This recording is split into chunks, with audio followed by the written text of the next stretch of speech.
நீங்க சொல்ற அதே அரசியலா இருக்கு. ஆன்மீகத்தை பத்தி உங்களோட கருத்து என்ன? ஆன்மீகம்னா என்ன? நம்ம ஆன்மாவை வழி நடத்துறது. அந்த வார்த்தைக்கு அதான் மீனிங். ஒரு மீகாமன் அப்படின்னு ஒரு படம் வந்தது இல்லையா? மீகாமன்னா கப்பல் மாலுமி.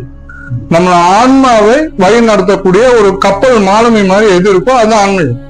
அதான் சிம்பிள் மீனிங். அது எந்த மதத்துல இருந்து கிடைச்சாலும் எதுல இருந்து கிடைச்சாலும் நம்ம எடுத்துக்கணும். நம்ம பிறப்பால ஒரு மதம் இருந்தாலும் எல்லா மதமும் நல்லதானே சொல்லுது. அது எது வந்தாலும் நான் எல்லாமே படிப்பேன். என் பாட்டி என்னோட சிவபக்தனா உருவாக்கிட்டு அவங்க இறந்தாங்க. அது எனக்கு தெரியும். நான் சிவனோட இருக்கிறதா நம்புறேன். சிவன் தான் என்னோட பெஸ்ட் ஃப்ரெண்ட் அப்படின்னு நம்புறேன்.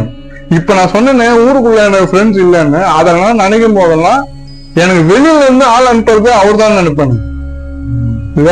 எனக்கு யாரு வேணும் யாரு வேண்டாம் டிசைட் பண்ற அவர் தான் நினைப்பேன். அதனால சிவன் எப்பயுமே எனக்கு பிடிக்கும் இல்லையா?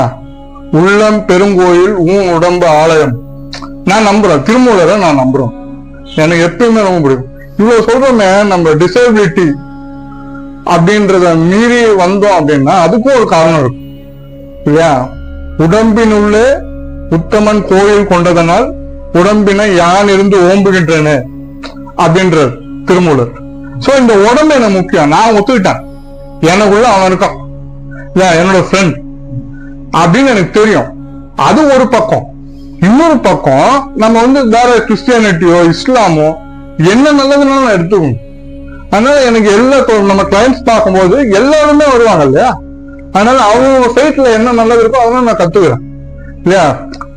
என் ப்ரொஃபஷனே ஒரு லைன்ல பைபிள்ல சொல்லிட்டு போயிட்டாங்க. என் உதடுகளின் அசைவு உங்கள் காயங்களை ஆற்றும் அப்படின்னு ஒரு லைன் இருக்கு இல்லையா? அது பைபிள் லைன்.